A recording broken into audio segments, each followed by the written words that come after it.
What's up, everybody? Tyson Roush. Let's talk Jets. Thank you to everybody that's been watching the streams on Monday night. I do interviews at 8 o'clock. The next 2 weeks, I have some excellent guests. Jake was awesome last night, so appreciate all the support, all the comments. If there's somebody you want me to get on, leave a comment there. I'll try my best to get them, or if you can get them on for me, even better. So this time of year it's such a quiet time where any video, any comment, any article, any quote is going to get all kinds of attention because football fans are starving for information. I mean, everybody, we're hungry. Like, we want training camp immediately. We want to see Quinn Williams get this big deal. We want to see Quan get signed. So I'll preface this by saying this. I had a chance to interview Mike Tannenbaum like 4 or 5 years ago. The interview was supposed to be 20 minutes. He gave me almost 45, and he was super cool, super respectful. And he didn't have to do that because I was just some random podcaster, and he was awesome. We had a great conversation. I've talked to him since then. You know, we've messaged back and forth about certain things. So I like him a lot. I thought he's a good general manager. Him and Rex were a good combination. It didn't end well, but he did a lot of good things with the Jets.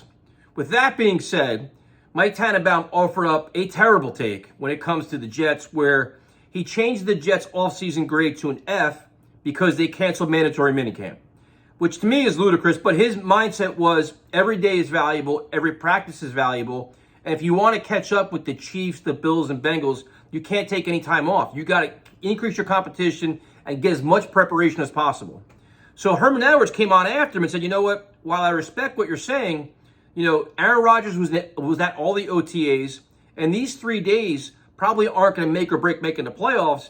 If anything, is Coach Saleh throwing the players a bone and saying, hey, you know what? You guys all showed up. You worked hard. You prepared. You did everything we asked. We're going to give you a reprieve next week. Take these 3 days off, but come in the best shape of your life for training camp. If you don't come in the best shape of your life, or you come in slack off, or you come in half-assed, you won't get these perks later on. So it could have been a motivational tool. I think also that, you know, Saleh is a very smart man. The Jets have a veteran leadership council. I'm sure he sat down with Rodgers, Quinn Williams, C.J. Mosley, D.J. Reed. So again, where are we at now in terms of team? Does everybody feel comfortable where we are, that if we take off next week, it doesn't hinder us, it doesn't hurt us? And I'm sure they all discussed it. It wasn't just like, you know what, let's take off next week, let's go on vacation. I think they're they're well-researched in what they're doing. I think it made sense, especially when you're reporting early for the Hall of Fame game. So Tannenbaum with a terrible take, man. You rip the Jets for that. I mean, come on. I mean, and then I said, like, you know, this time of year, it's going to get headlines. Next topic. Jordan Whitehead offered some really interesting comments about Aaron Rodgers coming to the team and how he experienced that with Tampa Bay Buccaneers with Tom Brady coming in. Like, you're a team that was good on the precipice of being very good, and then you have, you know, here comes this Hall of Famer, great, all-time great player, comes in the locker room, you're like, whoa, and everything just changed. And there's a lot of similarities here, he thinks, because you think about it, the Jets had a very good defense last year. They had pieces of the puzzle on offense, and they were like, what, a Braxton Berrios drop, you're like probably 3 plays away from making the playoffs, with just bad breaks, right? So it's very similar, and Jordan Whitehead, he offered a lot of really good insight there, just like the level, the intensity, the preparation, just everything escalates. And it's so exciting, man. And like I said, I've been more than impressed by the way Aaron Rodgers has handled himself with this team and how he's holding everybody accountable, how he's inspiring everybody and motivating everybody. And the perfect example is him talking to Sauce Gardner and saying, listen, this is how I would attack you. This is how you change your game. You know, that kind of stuff is invaluable, man. So the next thing, there is, again, this time of year, there's rumblings that people have called the Jets about Bryce Huff. Now, I'm one of the people that think that Bryce Huff is a very good player. He should have played more last year. I think the Jets should have gave him a contract, more than just pick up a tender. No, it was $4 million this year, whatever it is. But right now, every team's going to just reach out. Hey, is this guy available? Is that guy available? I'm sure the Jets are doing it as well. But I highly doubt anybody's going to do anything, because right now it's a quiet time where you need to get your team healthy and into camp and practicing. Because once camp starts, anything can happen. Remember last time, 2 years ago, Carl Lawson went down. So you don't want to start trading away valuable assets before you even through camp.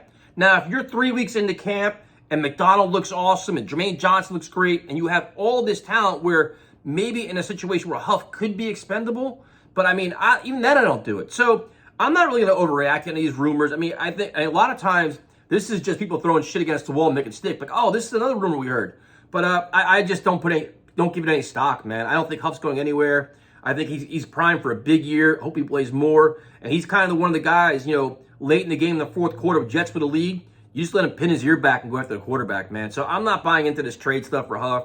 And again, it's just you try to avoid these conversations, these commentaries, but we can't. But the really interesting thing I'm wondering about is a lot of teams now are announcing their open practices. These practices and training camp practices that are open to the public, right? So in the years past, the Jets have had 5 or 6. They have the green and white scrimmage at MetLife. It's not really a scrimmage. It's a lot of live drills. But I'm curious to see how the Jets handle it because the Aaron Rodgers, the fanfare around him and all the attention around him is huge. So if they had 12 practices open, they'll sell them all out. And the Jets are smart. 'Cause when you go in the Florham Park, when you go in the One Jets Drive, when you walk into the practice facility, you have to go through all these merchandise tents. And you have all this stuff. And the Jets will make a fortune every practice they have open. So now do they stick to their usual 5 or 6? Do they open up more, maybe have 10? Do they add another one at MetLife? Like, how do they handle this to accommodate all the fans that are going crazy over the arrival of Aaron Rodgers? So stay tuned for that, man. I even think that it's just, I don't know. I'm curious, man, because a part of me could say, you know what? We want to keep everything kind of quiet. We want to avoid these distractions, but it's money, man. Money always talks with Woody Johnson and the NFL. So let me know how many practices you think will be open to the Jets. And other than that, that's all I got, man. Like I said, stay tuned. I'll try to keep cranking out interviews. We'll also be doing fan interviews too, the fan interview series. So I'll have a video about that. And that's it. Have a good day.